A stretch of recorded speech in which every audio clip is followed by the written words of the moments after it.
to this new seminar with Dr. Jerome Kassirer. I know it's not easy to come to attend an event tonight because of the weather conditions, and so I really appreciate you taking the time to be here with us today. Jerome Kassirer, PhD and MD, Dr. Jerome Kassirer served as the editor-in-chief of the New England Journal of Medicine from 1991 to 1999. He is currently a distinguished professor of medicine at Tufts University School of Medicine, where he has also served as vice chairman of the Department of Medicine. He has served on the American College of Physicians Board of Governors and Board of Regents, chaired the National Library of Medicine's Board of Scientific Counselors, and is past chairman of the American Board of Internal Medicine. He is a member of the Association of American Physicians, the Institute of Medicine of the National Academies, and the American Academy of Arts and Sciences. Dr. Kassirer's current interests are reliable approaches to the assessment of the quality of healthcare, professionalism, ethical scientific conduct, and patient involvement in decision-making. He has been highly critical of for-profit medicine, abuses of managed care, and political intrusion into medical decision-making. His latest book, which was assigned for the seminar for Global the Center for Global Humanities seminar, and it has been read by a number of students and also members of the audience, whose title is On the Take, How Medicine's Complicity with Big Business Can Endanger Your Health, was published by Oxford University in 2004. He has also published extensively on nephrology, medical decision-making, and the diagnostic process. And one of the perks of having to welcome scholars and speakers of the caliber of Dr. Jerome Kassirer is to hear little stories about their interests. And one of them, he just told me in December, he spent a week in Marrakesh, he and his family, and he liked it. Thank you. I thought my president would be happy to hear that. Please help me in welcoming Dr. Jerome Kassirer.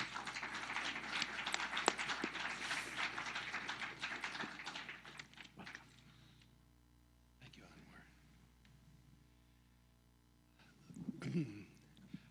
Anouar. Good evening, everybody. The drive from Boston was not so bad. It was a little rainy, but there wasn't much traffic, and it was an easy drive. I'm really quite accustomed to the drive because I drive up to Cape Porpoise all the time, where my wife and I have a little house. So thank you for coming, and you can interrupt me anytime. It would be hard for me to be derailed, having given this talk a number of times. And I'm happy to answer questions at the end as well. And I have plenty of time, so let's get started.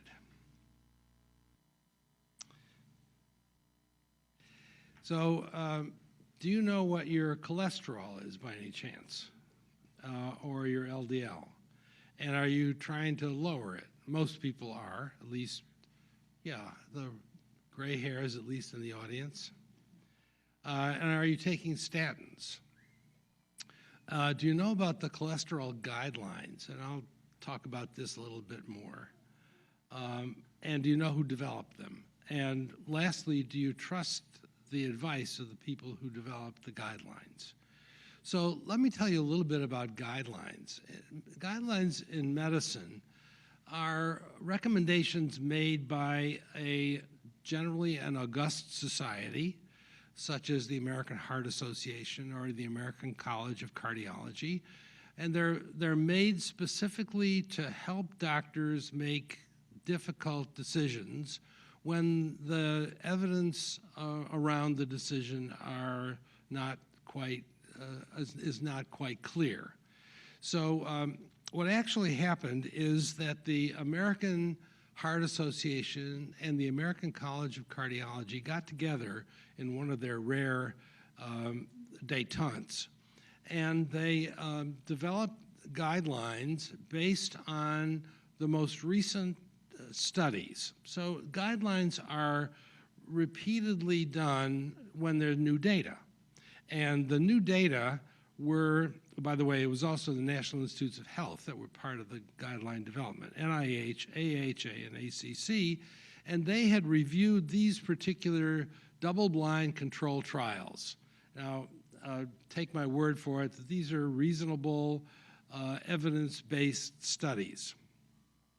And this is the panel of people who reviewed these studies and made the recommendations, and they're pretty widely recognized experts in cardiology and lipid metabolism.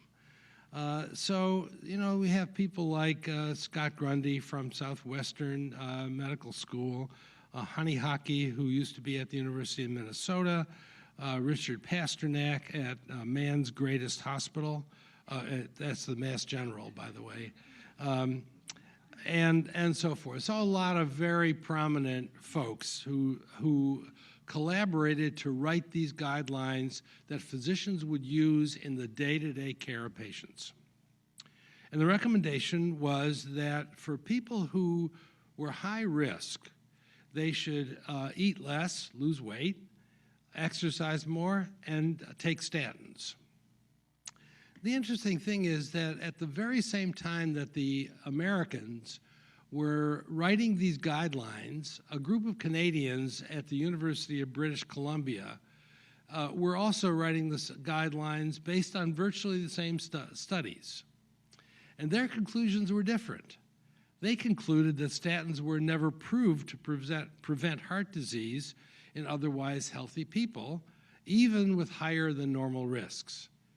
Here we have the Americans on the one hand who are recommending statins, the Canadians on the other hand who said there's no data to propose the statins are useful. So how do you interpret that? Well, this is the disclosure statement of the Americans. And what I did is I underlined the companies that the authors of the American guidelines had relations with the companies that made statin drugs. So what you see is that Grundy, for example, had either honoraria. This is, by the way, not research support. This is honoraria, personal money that went into their pocketbooks. Oh, their wallets, actually, their mails. He had received honoraria from Merck, Pfizer, Koss, Bristol Myers Squibb, and AstraZeneca, 5 companies that made statins. And when you put the data together, this is what they look like. So there are 9 people that wrote the guidelines. And of those 9 people, 7 of them had financial conflicts of interest with 5 to 7 of 3 to 5 of the companies that made statins. And then later, it turned out that these guidelines were questioned and that the evidence base for the guidelines recommendations made by the Americans were much more suspect. So here you have the Americans who are conflicted because they're getting money for honoraria, speaking engagements, and consultations from industry that made the drugs that they're recommending. And the Canadians saying that the stuff doesn't work. By the way, later data show that the statins are pretty good. They do work. But I'm showing you data from 2004 when that wasn't known. So the drug company spends an enormous amount of money on advertising. This was $24 billion. This is billions, not millions. And when you sit in front of the television set and see all the ads for Viagra and Cialis and those other things that the other old guys use, you imagine that all that advertising is coming at lay people. In fact, it's not. 88%, almost 90% of the drug money that's spent on advertising is directed at doctors. And they seduce the doctors in various ways with meals and trips and gadgets and office materials, free samples. Personalized items. You could go in, at least at the time, to a medical meeting and get a piece of luggage with your name on it that was courtesy of a drug company. Of course, it has a drug on it too, but if you like that, it was okay. And free continuing medical education. So one day at a medical meeting, I was going up the escalator and noticed the lanyards that the doctors were wearing. And this is one. And actually, this is the same thing. And so I asked them when I gave a talk similar to this, why would you wear something like that? Why would you be willing to be an advertisement for a drug company? There was no answer. So how widespread is this involvement by physicians in an industry? Well, we don't really know. But there are a couple of interesting surveys that have been published since I put this slide together. One of them in the journal JAMA, in which they took the list of the AMA physicians, some 600,000 or 700,000 physicians in the AMA list, and randomly selected 1,600 of them. And it turned out that about 85% had taken some kind of gift from industry. Now, the interesting thing is that 18% of them had personal money from the industry for speaking or for consulting. This is 18% of physicians at large. And another survey done by the same group that was published the same year in the New England Journal was a survey of department chairs. And what they found was that of the department chairs, 25% of internists and psychiatrists had taken personal money from one drug company or another. And the interesting thing is that when you questioned them, they asked them specifically whether they thought that taking that money would influence what they do. And virtually all said no. So my views about financial conflict of interest are based on one assumption and four principles. The assumption is that even small gifts influence behavior. And the principles are that financial considerations should never influence physician decision-making, either in clinical care or research. That medical information should be free of bias from any kind of financial inducements. That the profession should be accountable for an inordinately high cost of care. So to the extent that a drug rep comes into a physician's office, gives them the most expensive drug and wants them to use it, that's not being consistent with appropriate use of medical resources. And lastly, that all financial arrangements should be open and transparent. But interesting, when I talk to doctors, they believe that they can't be influenced by it. There's even one example in my book of a physician who got $1 million for a project and said that he couldn't be influenced. You know, I can understand why they say that, because they're trained in the scientific method. They're trained, we now have a religious adherence to evidence. We have a whole discipline called evidence-based medicine. And so physicians really believe that they can't be influenced. Well, what do the facts show? So this is a very clever little survey done by a group of people at the University of California at San Francisco. They passed around a survey and asked their colleagues whether they personally could be influenced by the largesse of industry. Then they also asked them whether they thought their colleagues could be influenced. So this is what the data showed. Actually, 40% of them said that they thought they personally could be influenced. But these are the data for the other part. So my favorite one is an experiment done at the Cornell Hotel School. Now, I don't know if you knew this, but I didn't know that the Cornell Hotel School had a research arm, but it does, curiously. And they did this very clever experiment. They went to an upscale Italian restaurant in New Jersey. Actually, I didn't know there was an upscale Italian restaurant in New Jersey either, but apparently there is. And I hope I didn't, anybody from New Jersey? There always is. So listen to what they did. They had a deck of cards, and in that deck of cards were 4 different cards, and the waitresses or wait persons or whatever they are were instructed to pull out a card at random from the deck, and either give no candy at the end of a meal, 1 piece or 2 pieces, or 1 piece and then in a very generous way another piece. And then because they had the tips registered, they could correlate the amount of candy to the amount of tips. And these are the results. So as I said, it was an upscale restaurant and the tips were generous. But with 1 piece of candy, 2 pieces of candy, and 1 + 1, this is only candy. This is not a $1,000 honorarium or a $100,000 retainer from industry. And this, people have known about conflict of interest for a long time. Here's one from Cervantes. It says, it's only right that people who receive a benefit show that they're grateful, even if it's with trifles.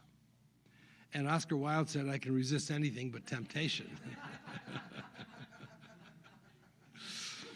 So this says you're healthy, but I have to give you a prescription for Toxikill. The drug company's rep is totally hot, and she said she'd take me to lunch if I sell enough of this stuff. Now, I don't show this slide to titillate you. Instead, I show it because I want to make an important point, and that is that I'm making a distinction here about financial conflict of interest. This is not a financial conflict of interest. So I want to restrict my comments to financial conflict of interest. And the reason is that these kinds of conflicts, social conflicts, prejudices, and all those kinds of things are innate. We can't do much about them. We have them. Maybe we can get rid of some of them with working at it, but we can't, it's very hard to get rid of those. Financial conflicts of interest are different, and they're different because you can either have one or reject one. So if a drug company rep comes to you and says, I want to give you $1,000, $2,000 to come to Coral Gables to give a talk, you can say yes or you can say no. If you say no, you don't have a financial conflict. If you say yes, you do have a financial conflict. It's as simple as all that. And everything I say from now on has to do with financial conflicts of interest. So again, these conflicts of interest wouldn't matter much unless they did something bad. And of course, the issue is, do these financial conflicts lead to bias? So here's an example of a treatment that a doctor is giving in his office. I'm not going to go into this in great detail except to say that there's a drug called Natracor that was originally designed to be given to people with heart failure in the hospital. And it started to be getting used in doctors' offices, and people became alarmed about it. So the company that made the drug, Johnson & Johnson, to their credit, put a panel together of very distinguished cardiologists to look at whether the drug was being appropriately given or not. And the panel met and decided that it shouldn't be given in doctors' offices. It was too risky. There was kidney failure, there was rhythm disturbances and things like that. So they recommended that it should be given only in the hospital. So Stephanie Saul in the New York Times some years ago wrote this quote, which I'm going to read. She said, Dr. Larry Altschul, a cardiologist in West Islip, New York, who regularly treats 70 patients with Natracor infusions, said he did not expect the committee's report to change his use of the drug. We have quite a few people that are on this and are doing wonderful on this thing. He said, we're ethically bound to continue this medication because of what we see it's doing in the appropriate patient. Now then she said, Medicare pays for most of the outpatient treatment. It's at a rate of $600 per infusion. That doesn't include the doctor's fee. So this fellow is making a huge amount of money, and he's convinced himself that he's ethically bound to do so. Now, maybe he believes that. One of the problems with financial conflict of interest is that a lot of the beliefs are not conscious. People don't realize that they're doing what they're doing. And this is one that I think will, as the expression goes, knock your socks off. So this is a very interesting study, and I'm going to try to explain it. It's a little complicated. So there's a group of lawyers who were suing a company for the development in their workers of lung disease caused by inhalation. It's called pneumoconiosis. And the x-rays of these workers had been read by 30 radiologists who were reading the x-rays in a very specific way according to federal guidelines at NIOSH.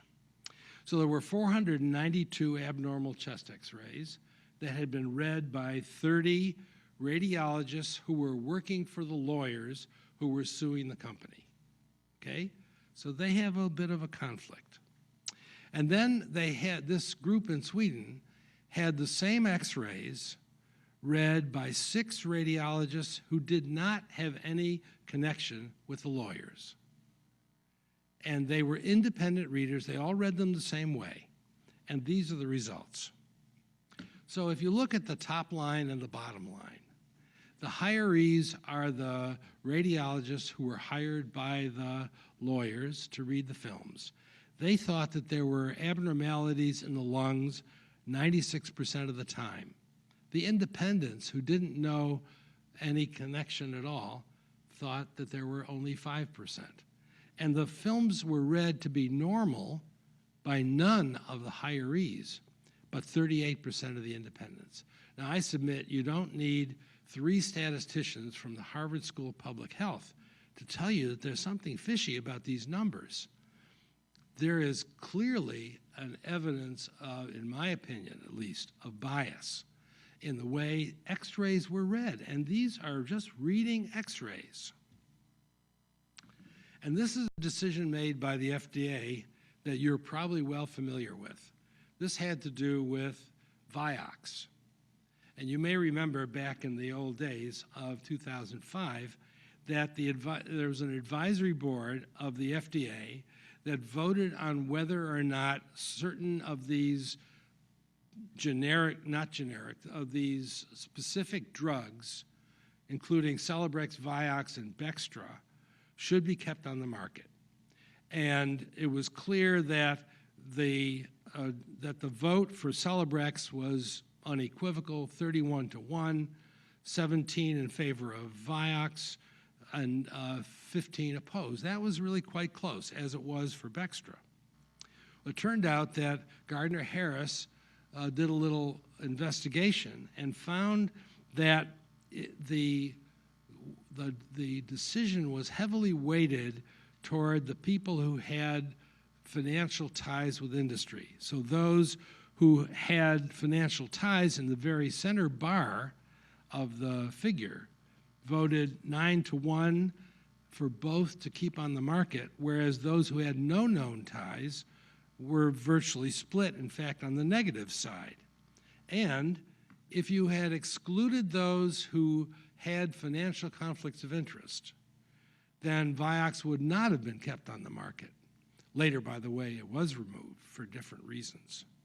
So there you have another reason for worrying that these financial conflicts of interest have an impact on the decisions that physicians make. And there are other clinical practice guidelines besides the cholesterol guidelines that have been tainted by financial conflicts.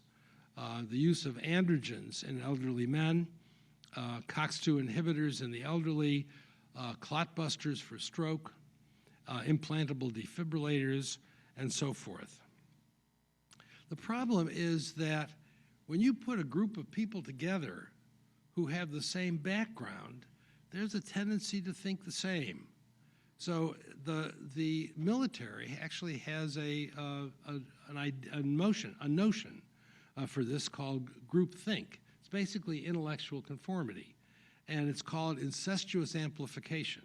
And they call it a condition in warfare where one only listens to those who are already in lockstep agreement, reinforcing set beliefs and creating a situation ripe for miscalculation. This comes from Jane's Weekly. Now, I think that if you look at our recent wars, you might appreciate that it's quite relevant to these conflicts as well. So the question is, how do you interpret expert opinion then? Suppose I was a speaker here recommending a Pfizer drug, and you knew that because I declared it, that I was making $2,000 for this lecture paid by Pfizer. And I'm telling you about the merits of this Pfizer drug. I could have said Merck or GSK or whatever. How would you interpret that? You're having real difficulty knowing whether or not my disclosure is meaningful. That's the problem with disclosure. And disclosure is the solution to all conflicts of interest. My point is, disclosure is only a partial solution to conflict of interest. It's not a final solution. It is necessary, but it's not sufficient. So again, what do you make of people that get up and give lectures on the benefit of a drug who all know that they are making money based on the drug? What does it mean? Are they being nasty? Are they trying to hurt patients? Of course not. This is more subconscious than anything else. The problem is that it requires mind reading to figure out what's going on. So here's a guy. Does anybody know who this guy is? His name is Mark Felt. Deep Throat. So Mark Felt is Deep Throat. Everybody is trying to figure out when Mark Felt came out of the closet, what was he thinking? And the answer is, by the time they got to him, he was probably already a bit senile. So he might not have known what he was thinking even back then. The problem is, a lot of this requires mind reading. And here's some examples of mind reading. Tarot cards, magician, seasonal, cups. I have no idea what these things are.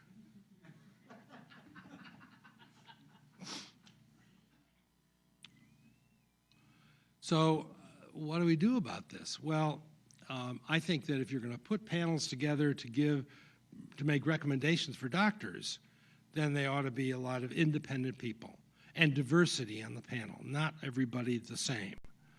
There ought to be experts, but experts in analyzing data. And if we're going to have conflicted people, okay, let's have them, but minimize them. And the problem, one of the big problems, is this one here. So it says, when you're ambulatory, be sure to check out my line of post-op merchandise in the gift shop.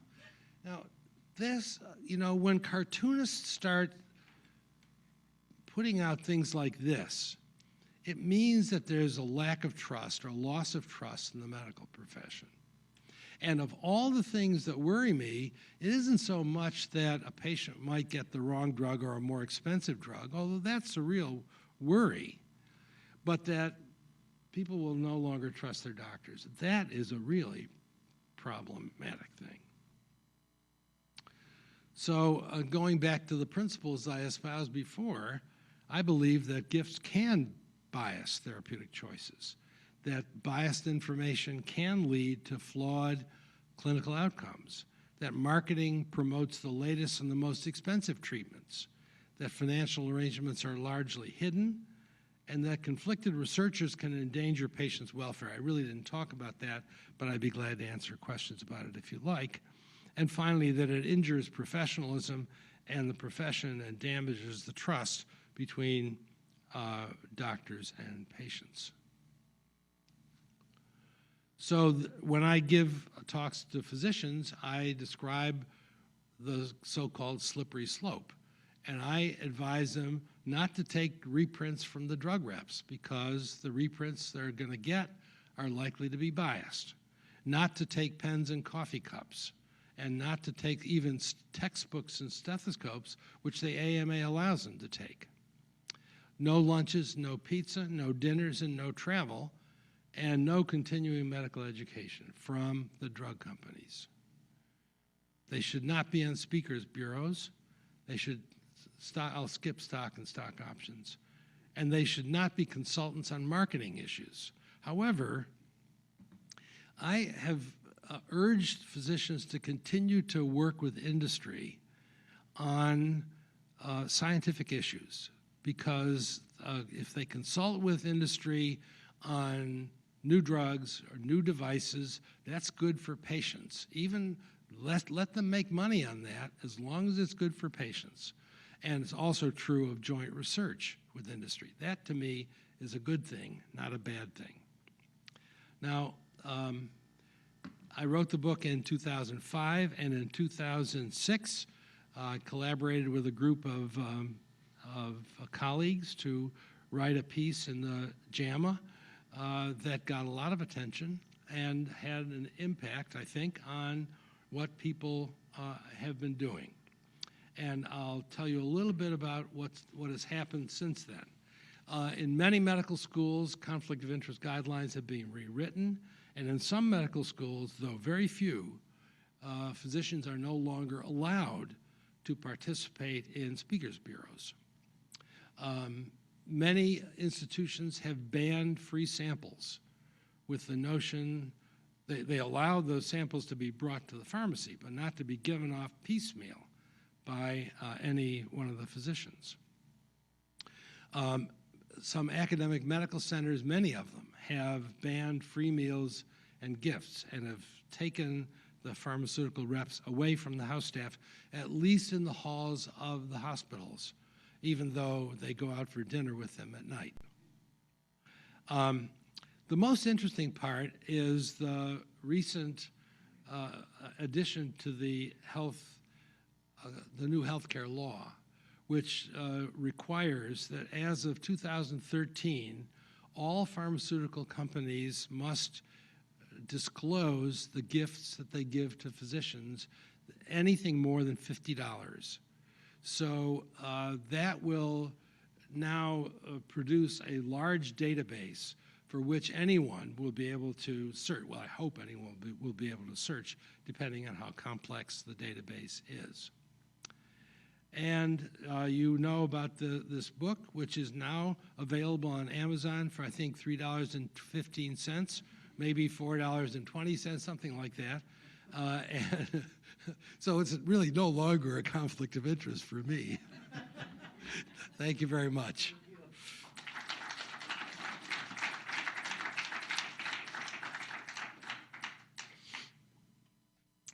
Yes, sir. Thanks, Dr.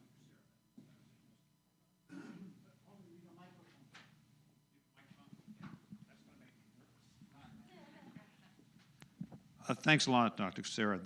The question I have is has to do with the New England Journal of Medicine. I think you're familiar with that.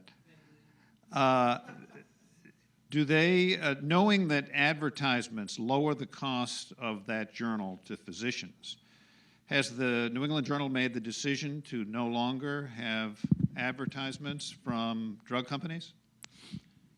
Well, if you've looked at the most recent issue, you'll see that there's plenty of drug ads in the journal. And when I was the editor from 1991 to 1999, there was also plenty of drug ads in the journal.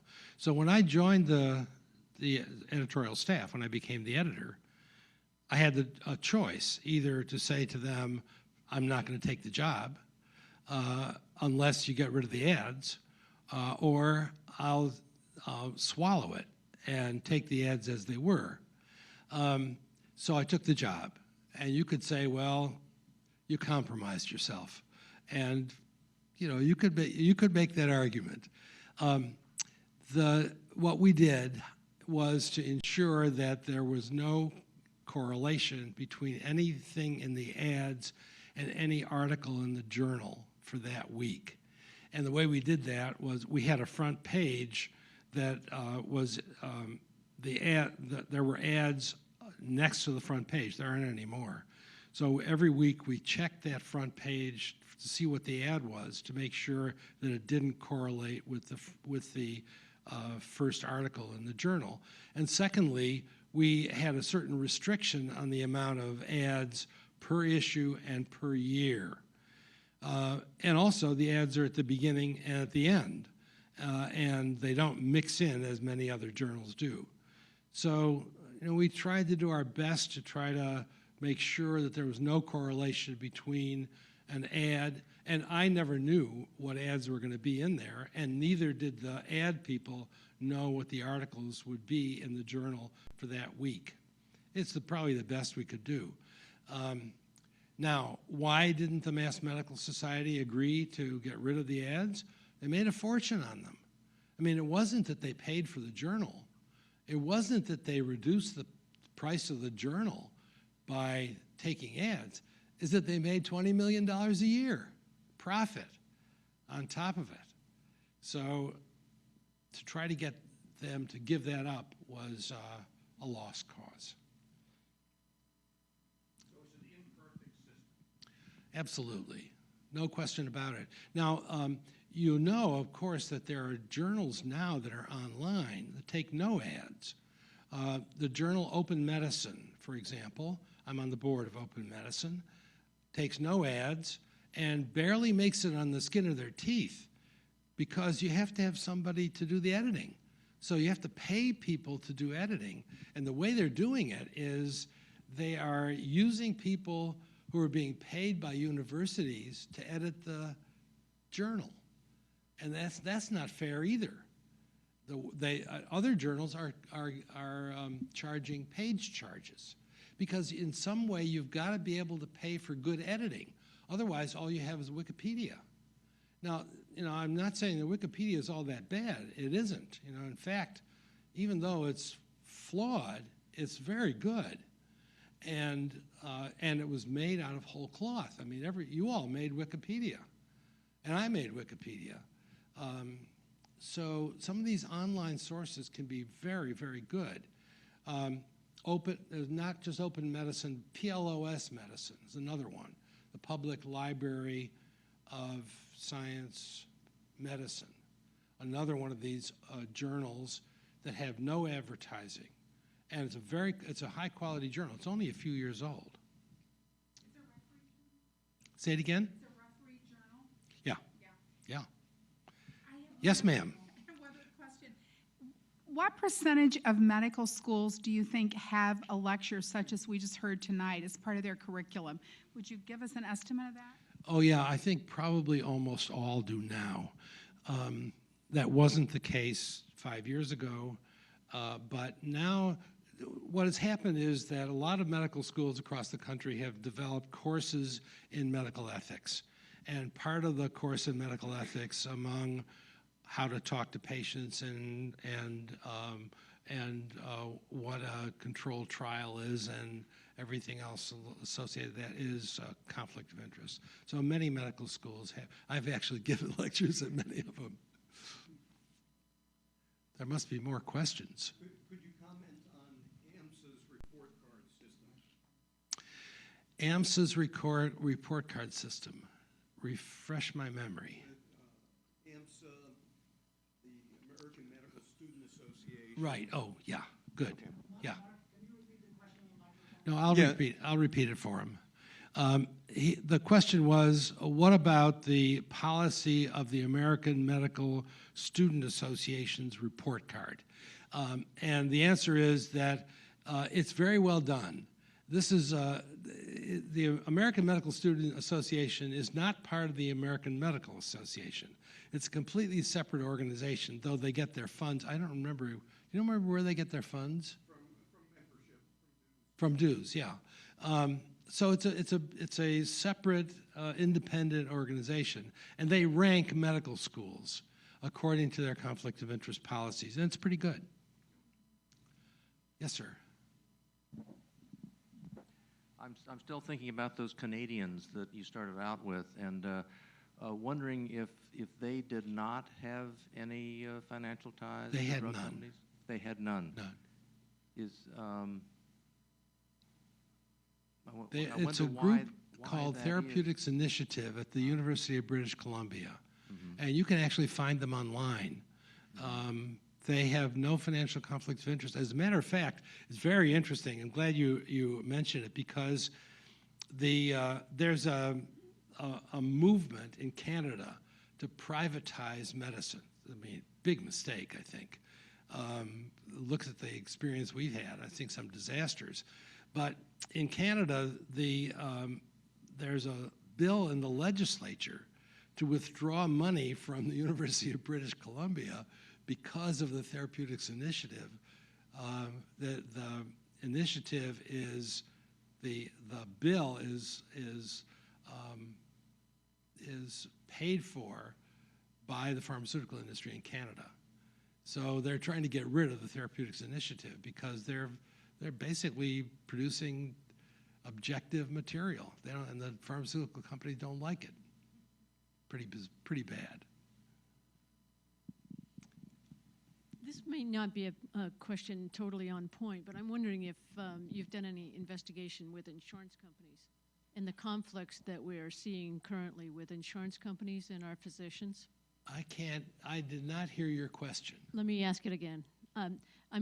This may not be on point with your lecture tonight, but have you looked into any of the conflicts of interest with insurance companies and our physicians?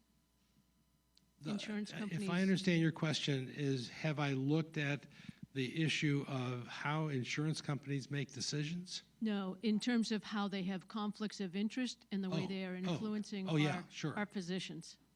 Thank you. Yeah. Well, it's a bit of a mess, to be frank. I'm not exactly sure where to start. Let me start with physicians and then go on to talk about the insurance companies. So when you think about how you pay physicians for what they do, there is no incentive-free system. So if you pay them on a piecemeal basis for every test they order, every treatment they give, then they'll order more and more and more. Again, may not be conscious, but they do that. I was mentioning before, for example, that if you compare the same population of people in Florida and in Michigan, the number of tests done in Florida is 3 times the amount in Michigan with the same outcomes, because there are more specialists there. They order more tests, and they can order more tests. So on a fee-for-service basis, you get too much tests. So then if you start paying physicians on a capitated basis, a certain amount of money per year for every patient, then they order fewer tests. And in fact, they may order too few tests.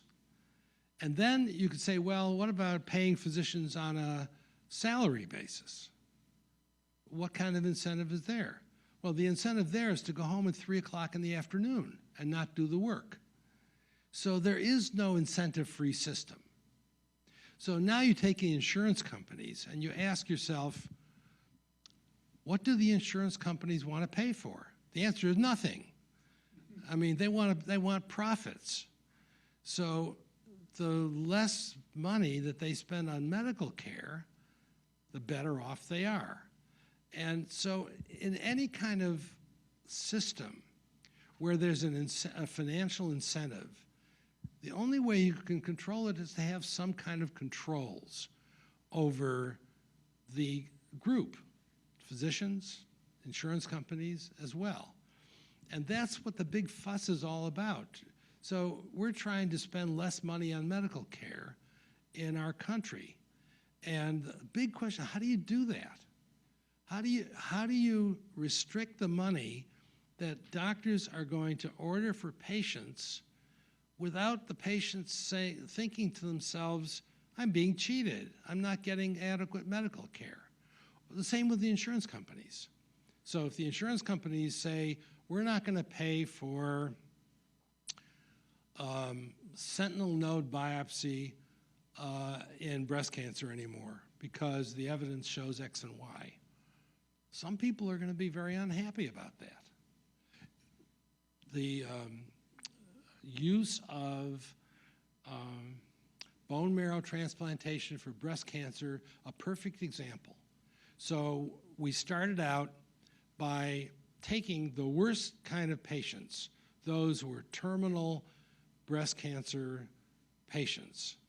I shouldn't have used the word worst kind, but obviously the patients that were in the worst case, the worst trouble, and transplanted the bone marrow with the idea that you could kill all the cancer cells and reconstitute their bone marrow. There was never an experiment that showed that that was beneficial. But we did it, and the insurance companies paid for it for a while. And then there were begun to have some controlled trials which showed that it didn't work, that people died more often or faster. So the insurance companies withdrew it, and I think properly so. So it's that fine line between what do you pay for, what's efficacious, is where we are. We're trying to walk that fine line, and we haven't gotten there yet.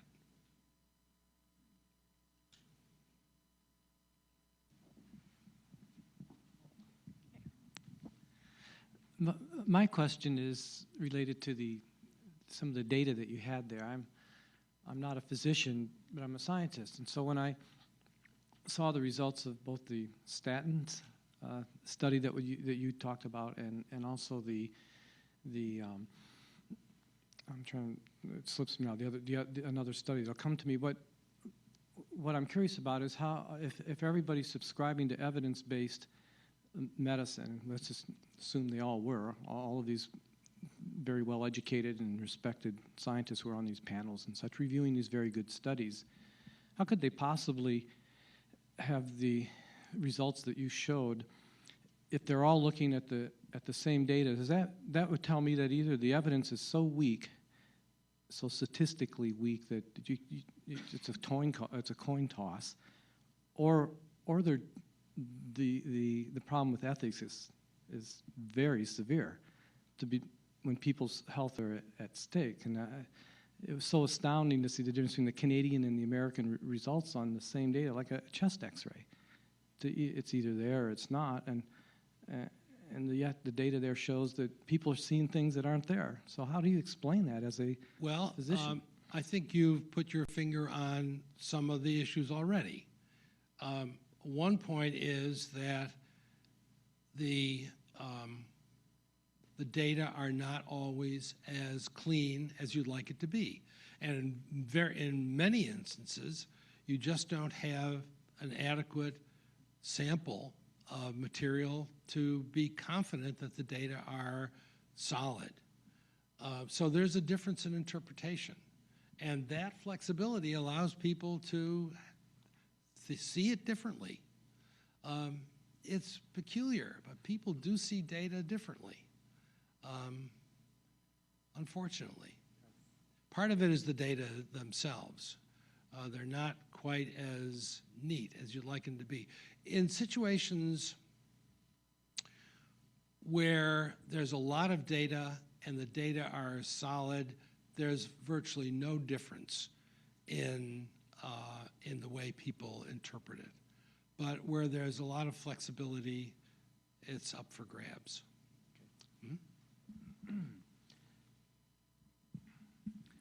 Reading your book, there's a lot of information about the potential, the conflict of interest. But are there any surveys that indicate times when that conflict of interest has resulted in improper medical care, so that you can document that and pursue it. So the question is, have there been situations in which the conflicts of interest have yielded inappropriate medical care? Well, since you read the book, you probably read the chapter in which I talk about the approval of certain drugs by the FDA. And there's one example in there of the approval of a drug that caused liver damage, and I can't remember the name of it. You probably remember it better than I now. A drug that caused liver damage that was kept on the market long after it was removed from the market in Britain and caused 60 or 70 deaths in the United States until it was finally removed from the market.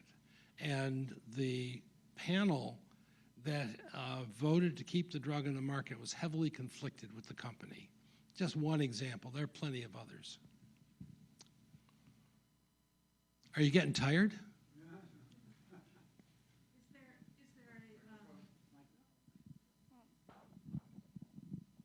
You can tell me and I'll tell what you say. Are there any studies that look at hospitals? Are there any studies that look at healthcare in hospitals and cost per patient for nonprofit hospitals versus for-profit? Yes. So the question was, are there studies that look at the cost of care in for-profit versus not-for-profit hospitals? The answer is yes. I don't have them on the top of my head, but I can tell you how to find them. And that is, go to Google and put in for-profit versus not-for-profit hospital cost. And if you can't find it, then send an email to jpkassirer@aol.com, and he'll find it for you.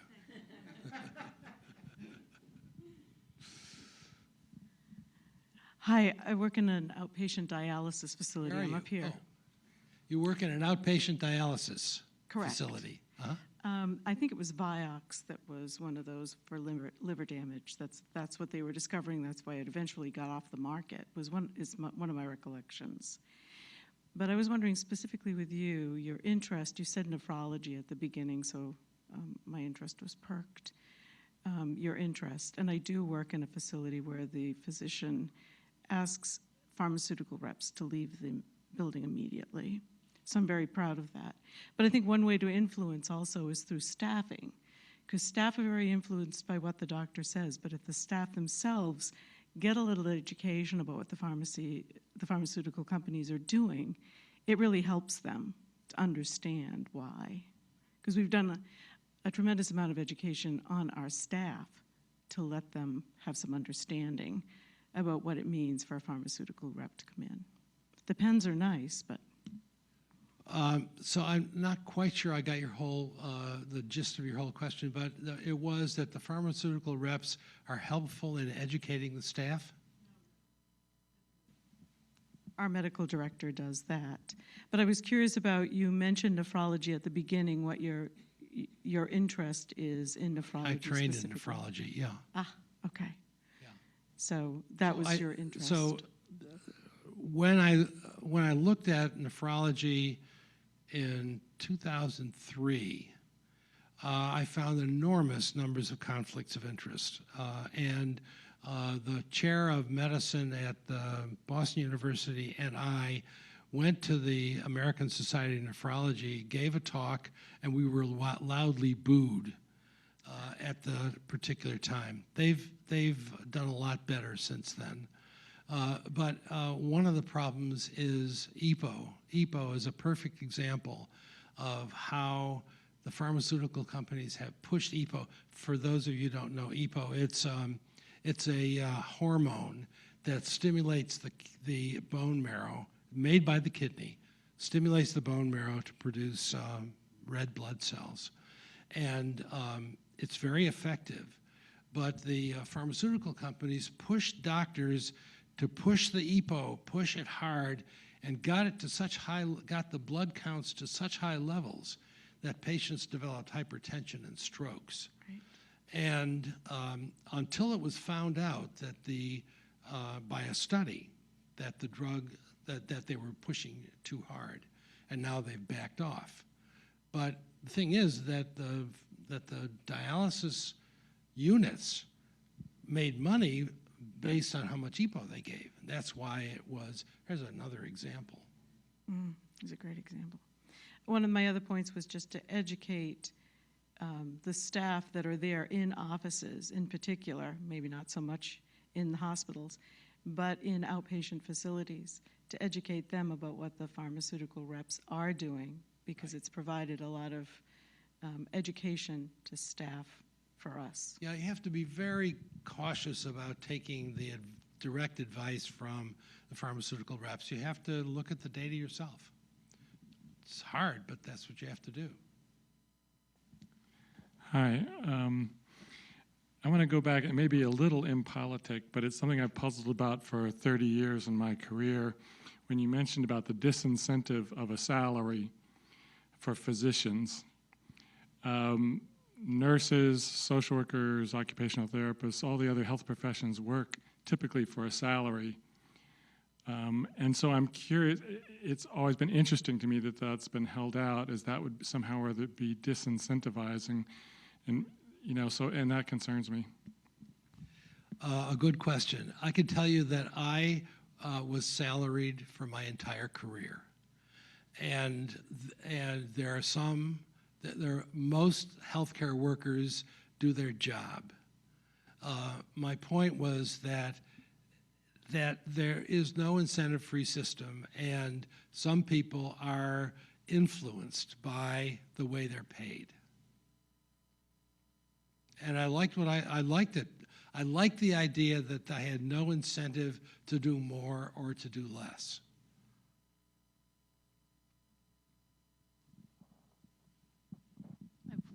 Another question for you. I think you mentioned in your lecture something about the FDA, but I recently read an article in Forbes magazine about a company called Mankind, who actually developed an instrument for testing diabetes and actually administering insulin.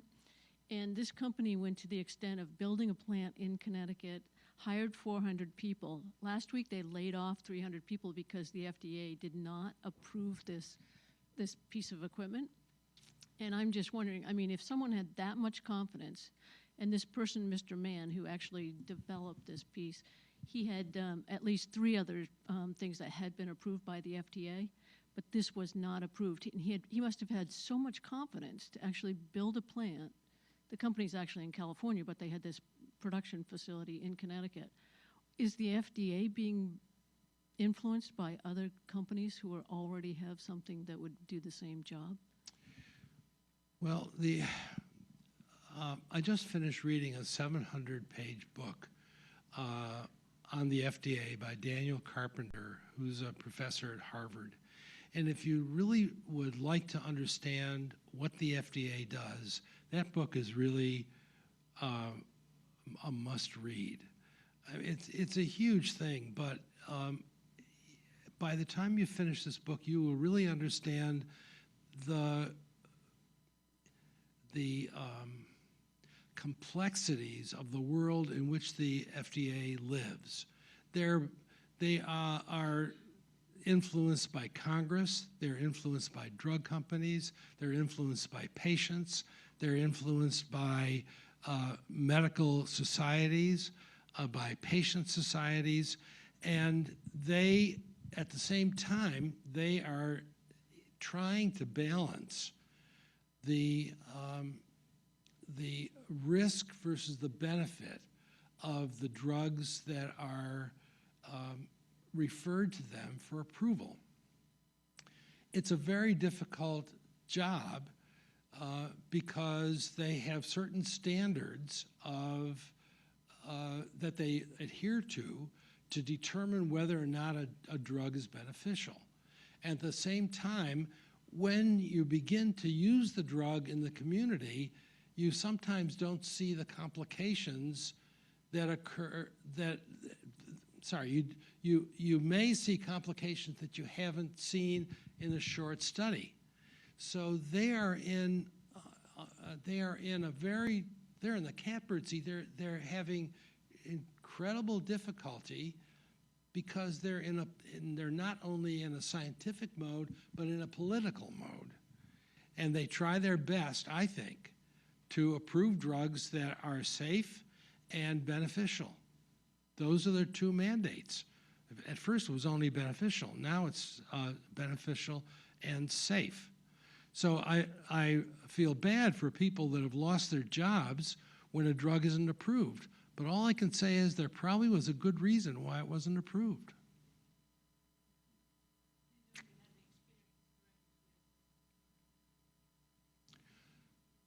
Say it again? I didn't know if you'd had any direct experience with the FDA in terms of, I'm sure they've had things go both ways. No, only that I've read about them for 50 years.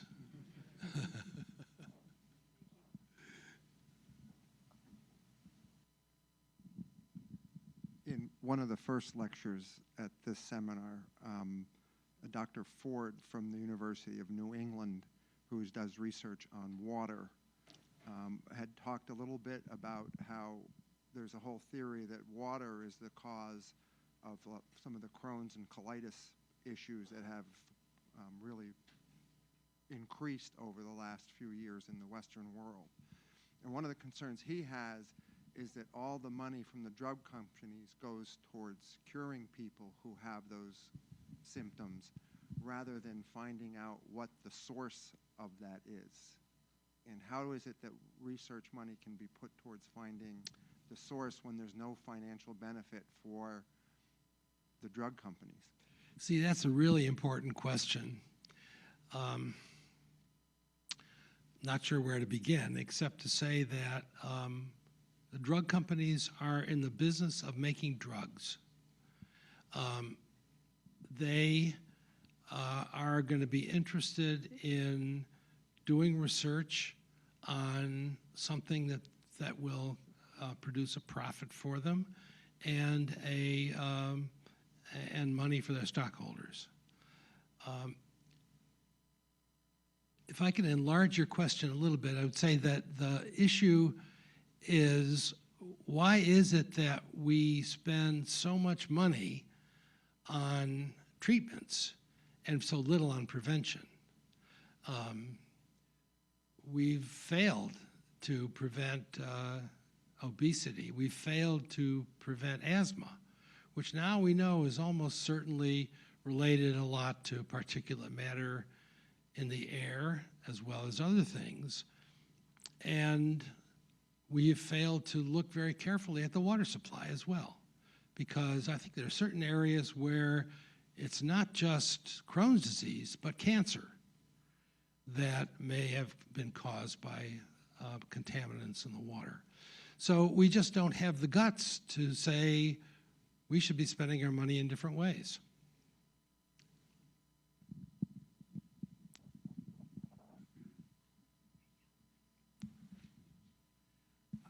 I wondered if you had looked into the situation in other countries compared to ours as far as conflicts of interest. Sure. Somehow I don't think of that in England or Canada being right. as much of a problem. Well, there's here, a good but reason. I don't know that. There's a good reason. Most drugs are made by American pharmaceutical companies. There are some foreign ones too, some large foreign ones. But there's no incentive in most countries to prescribe drugs. In England, doctors don't make any money for prescribing drugs. And in other countries, there are two exceptions are France and Japan. And if you want to read more about them, there's a new book by Mark Rodwin.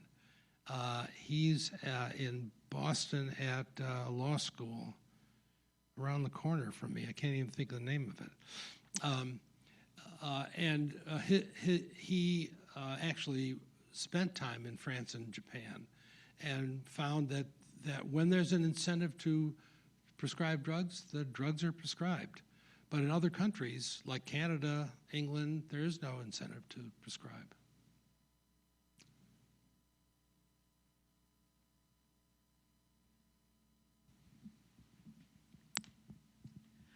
First off, I really enjoyed your book. We read it for our class. Did you read the whole thing? Yes.